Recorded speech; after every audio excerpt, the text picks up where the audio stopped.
You're listening to Civic Media. You can tune into any of our live shows on any radio station across the state with the Civic Media app. Find us in your phone's app store and listen anytime, anywhere. This is your WLAK Daily News Roundup for Lake Air, 107.5 FM and 1260 AM in Amory. For WLAK News, I'm James Kelly.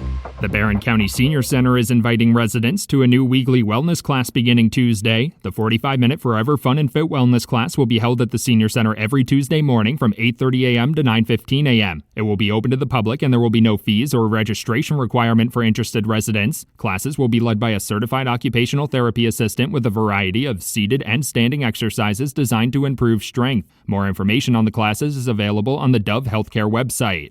The Washburn County Highway Department is warning area residents of road closures scheduled in the town of Baronet next week. According to transportation officials, the closures are necessary for 2 culvert replacement projects in the area. One culvert will be replaced on Woodyard Road to the west of South Heart Lake Road on Tuesday and Wednesday with a possible overnight closure. The second replacement project will take place at Shady Lane on Wednesday and Thursday from 7 a.m. to 3 p.m. Residents should plan ahead as no detours will be posted. The Wisconsin Department of Natural Resources is asking for the public's help with its reforestation program. The DNR is once again offering residents the chance to get paid for collecting red and white pine cones for the program, which are most readily available in early September. The agency will pay $125 per bushel of red pine cones and $70 per bushel of white pine cones. Residents should call state nurseries, including the Hayward Nursery in the Northwest region, before collecting the pine cones to ensure purchasing is still open. A Wisconsin appeals court affirmed a lower court decision ruling that the Department of Natural Resources can require concentrated animal feeding operations to obtain permits to help prevent manure spills and protect state waters. The lower court ruling was challenged by the Wisconsin Dairy Alliance and Venture Dairy Cooperative, who argued the permits could not be enforced because state requirements go beyond current federal requirements. The Wisconsin Department of Justice argued that the DNR would not have the resources needed to investigate polluters individually. Washburn County Deputy Warren Tuttle has announced his candidacy for county sheriff in the 2026 election. According to a press release, Deputy Tuttle has served in law enforcement for 19 years and joined the Washburn County Sheriff's Office in 2014. His announcement shared some key priorities if elected, including building trust with the community, combating drug and alcohol abuse, and supporting and developing other deputies. He also plans to be involved in the discussions surrounding the need for a new Washburn County jail in the future.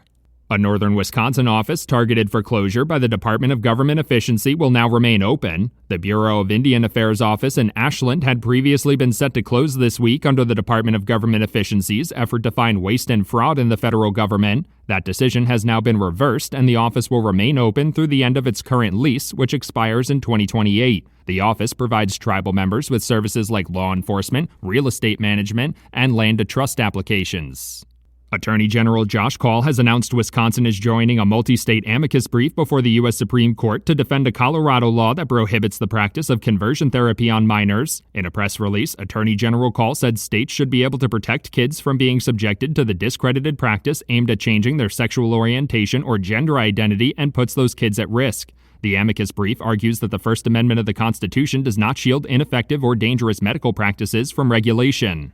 A Rice Lake man accused of operating while intoxicated and leading law enforcement authorities on a chase that reached speeds of 110 miles per hour has been charged in Barron County Circuit Court. 35-year-old Aaron Waite was charged with felony attempting to flee an officer and misdemeanor third offense operating while under the influence last week. The alleged chase began on August 19th at around 9:30 p.m. when a Barron County deputy attempted to initiate a traffic stop after Waits rolled through a stop sign at the intersection of Highways B and V. The Wisconsin Department of Natural Resources is reminding residents to wear a life jacket if they plan on boating during the holiday weekend. According to a press release, there have been 12 boating fatalities in the state so far this year, many of which involved boaters who were not wearing a life jacket. DNR officials are reminding residents that even strong swimmers could be at risk of drowning if they become incapacitated when they fall into the water or get weighed down by their clothes. They should also boat at a safe speed and only operate sober. The Department of Workforce Development is accepting applications for Wisconsin Fast Forward Workforce Training Grants. The program is meant to support local businesses by reimbursing costs for training skilled workers across a wide variety of industries. Grant awards of between $5,000 and $400,000 are available for training unemployed, underemployed, or existing workers for full-time positions and high-level roles. The Department of Workforce Development will accept applications for the grant funding until October 16th. For WLAK News, I'm James Kelly. A blockbuster trade. Hi, I'm Mike Clemens with sports. NFL, the Packers holding press conferences today to introduce Micah Parsons, who signed a 4-year deal with the team worth $188 million, making him the highest paid player in the league other than a quarterback. Parsons, the most feared pass rusher, ending his time with the Cowboys. Mark Murphy, who retired a month ago as Packers CEO, was holding a press conference at his induction into the Team Hall of Fame when the news broke and said he knew nothing of the deal. Oh. So, what did they give up, Rich? The Packers giving up their first-round pick next year and in 2027, and 9-year veteran Kenny Clark. College football, the Badgers beat Miami of Ohio 17-0, but starting quarterback Billy Edwards had to leave the game in the second quarter with a leg injury. I don't have any answers on Billy, so good to see, though, that he was back out there, able to be a part of the game and be with our team and things like that. Badgers head coach Luke Fickell with sports. I'm Mike Clemens. On your entertainment beat, I'm Pete Schwaba. Actor Adam Sandler has decided to make yet another attempt at a serious movie role. Oh joy. It's not a total attempt, as Jay Kelly is labeled by Variety as a dramedy. Sandler will play a tell-it-like-it-is showbiz manager to the film's title character, played by George Clooney. How excited is Sandler to be part of the project? He said recently at a presser for the Venice Film Festival, "Holy shit, I can't believe I'm getting this gift. Break a leg, Adam, and clean up the potty mouth." Speaking of Sandler, he recently played a song at the 50th anniversary Saturday Night Live gala. One of the lyrics was, 50 years of finding out your favorite musician is anti-Semitic. There has been speculation as to who Sandler was referring to. He declined to answer, saying there have been many over the years, but Kanye Crazy Town West claimed in a tweet on X, which makes no sense, that it was him, referencing Sandler when he said, "Adam Sandler, thank you for the love." Is Kanye clueless or crazy? Just like with many people on the X Twitter, it's hard to tell. How popular is Taylor Swift?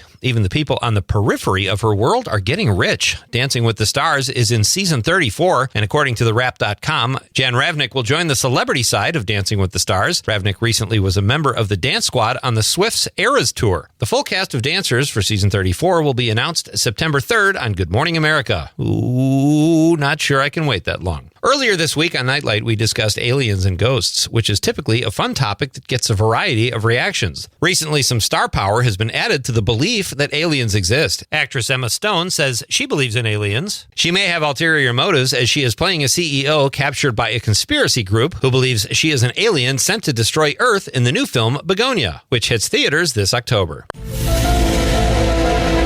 When you're part of a studio talk show audience and the warm-up act tells you to do the wave when you hear the word banana, you just do it, because why wouldn't you? Just don't do the wave when the host coincidentally says banana in her monologue. That is what happened on the Ellen DeGeneres show, and it made her furious when she realized that writer and audience warm-up act Greg Fitzsimmons was behind it. It wasn't on purpose, but he had to step onto the stage and tell the audience that they should no longer do the wave when they hear that word. Ellen's talk show ended after 19 years due to what sources say was a toxic environment. Fitzsimmons confirmed those rumors on the We Might Be Drunk podcast. He did give her props and said she was an incredible stand-up. The writer-comedian said at first the show was very chill, but after some success, she got very difficult and would make younger writers cry. DeGeneres left America after the last election, but says she is not done with show business. Sounds like show business might be done with her. For more showbiz fun, tune in to Nightlight with me, Pete Schwaba. Weeknights from 6 to 8 p.m. on the Civic Media Radio Network. We have a chance of scattered showers and thunderstorms today, otherwise partly to mostly cloudy with a high of 73 this afternoon. Tonight, mostly cloudy. We're going to drop to 58 for a low. Tomorrow, partly cloudy with a high of 76. I'm meteorologist Sean Cable. Outside now, it's 55. That's your WLAK Daily News Roundup from Civic Media. Subscribe to this podcast on Spotify, Apple, or wherever you find your podcasts. Find more news at lakeair.radio. The national news cycle never stops. but it can be hard to find news about your local community. Civic Media is dedicated to providing quality local and state news coverage across Wisconsin. With the Civic Media app, you can get notifications about local stories that matter to you and your community. Find the free Civic Media app in your phone's app store and choose notifications from the menu to tell us what kind of news you want to hear about.